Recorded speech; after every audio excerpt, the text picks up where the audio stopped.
এক-এগারোর মতো ষড়যন্ত্রমূলক ব্যবস্থার মাধ্যমে বাংলাদেশে শেখ হাসিনার একচ্ছত্র ক্ষমতা, আধিপত্য এবং ফেসিবাদের পথ সুগম করা হয়।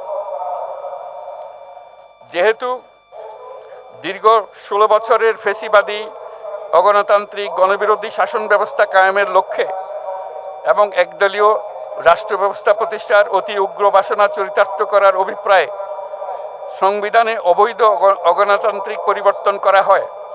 যার ফলে একদলীয় একচ্ছত্র ক্ষমতা ও আধিপত্য প্রতিষ্ঠার পথ সুগম হয়। এবং যেহেতু শেখ হাসিনার আওয়ামী লীগ সরকারের দুঃশাসন, গুম খুন, আইন বহির্ভূত হত্যাকাণ্ড, মত প্রকাশের স্বাধীনতা হরণ এবং একদলীয় স্বার্থে সংবিধান সংশোধন ও পরিবর্তন বাংলাদেশের সকল রাষ্ট্রীয় সাংবিধানিক প্রতিষ্ঠানসমূহকে ধ্বংস করে। এবং যেহেতু হাসিনা সরকারের আমলে তারই নেতৃত্বে একটি চরম গণবিরোধী, একতান্ত্রিক ও মানবাধিকার হরণকারী শক্তি বাংলাদেশকে একটি ফেসিবাদী,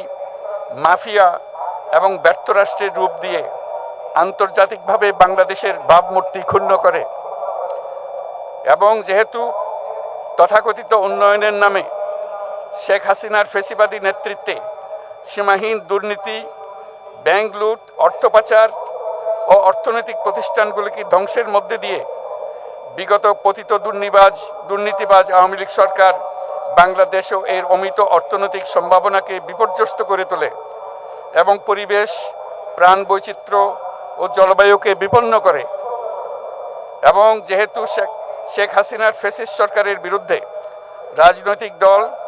ছাত্র শ্রমিক সংগঠন সহ সমাজের সর্বস্তরের জনগণ গত প্রায় 16 বছর যাবৎ নিরন্তর গণতান্ত্রিক সংগ্রাম করে জেল জুলুম, হামলা মামলা, গুম খুন ও বিচার বহির্ভূত হত্যাকাণ্ডের শিকার হয়।